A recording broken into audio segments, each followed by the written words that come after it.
Salut! Est-ce que vous connaissez Kirby? Mais bien sûr que oui, la mascotte de Nintendo est devenue au fil du temps une véritable icône du jeu vidéo.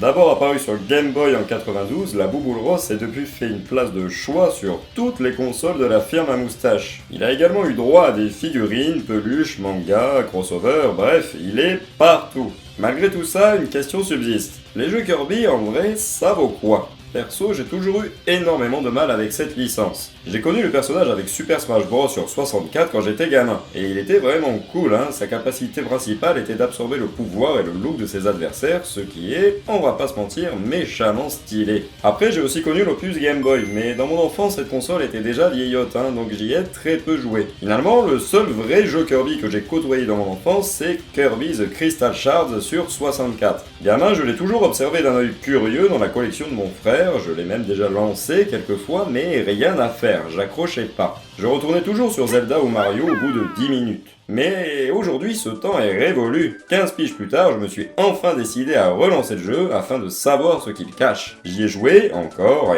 et j'ai trouvé tous les objets, affronté le vrai final boss et même testé les mini-jeux. Bref, je l'ai poncé. Eh ben, j'ai kiffé, hein. Et merde. Le tout se présente comme un jeu de plateforme très classique, donc plusieurs choses nous sautent au visage une fois la partie lancée. Déjà, c'est super beau. Le jeu utilise beaucoup de textures 2D, ce qui donne un rendu livre animé hyper agréable. À croire qu'en fin de vie de la console, ils se sont rendus compte que la 2D c'était stylé. Ensuite, la musique est cool, et ce sera le cas jusqu'à la fin de l'aventure. On a surtout des airs très guillerés, mais quelques surprises sont à prévoir, notamment certains thèmes de fin qui sont carrément malsains. Et mention spéciale aux musiques des mini-jeux qui sont aussi grave cool.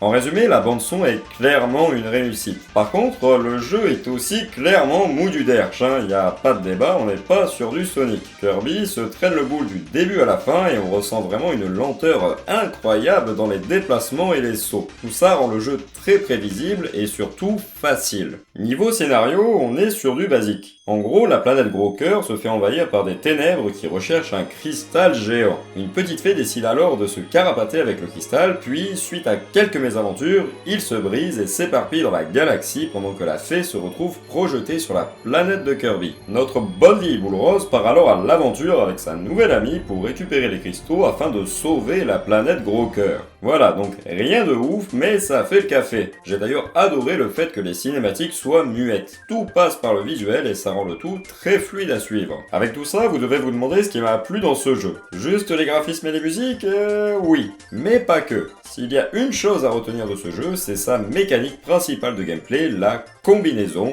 de pouvoirs. Tiens, je peux savoir ce que tu fous là? Ah merde, en fait Tu tournes encore une vidéo sans moi, c'est ça? Tu fais chier, sérieux, on avait dit que... Attends, tu parles de Kirby 64? Bah ouais, il est cool comme jeu. Tu veux dire un mot? J'allais parler de la combinaison des pouvoirs justement. Mais grave! Comme dans les autres épisodes de la série, le jeu nous donne la possibilité d'aspirer les ennemis afin de récupérer leurs pouvoirs et aptitudes. Aspirez un ennemi lié au feu et vous débloquerez le pouvoir du feu, ennemi de foudre, pouvoir électrique, etc.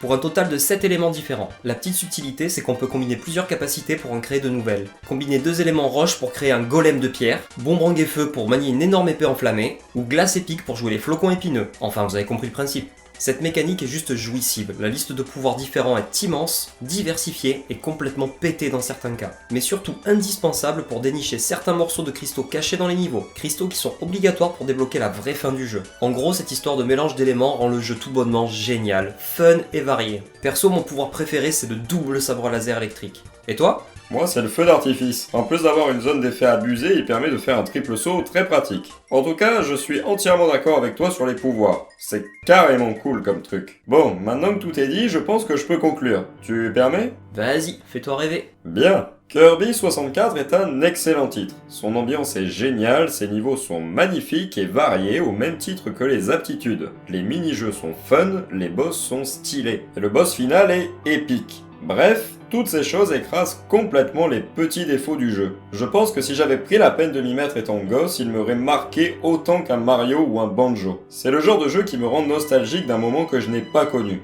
comme s'il avait toujours fait partie de mes souvenirs de gamer. Pour conclure, jouez à Kirby 64. Et si vous en avez la possibilité, voyagez dans le temps grâce à lui. Vous allez clairement kiffer. Sur ce, je vous dis à la prochaine pour de nouvelles vidéos. D'ici là, portez-vous bien. Ciao!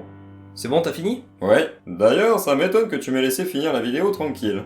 Bah, pour une fois que tu dis du bien d'un jeu que j'aime. Par contre, ça fait bizarre de te voir positif et souriant. Ah oui, qu'est-ce que tu crois? Je peux être jovial et rieur par moment. Ouais. Par contre, tu devrais arrêter de sourire parce que ça devient vraiment malsain.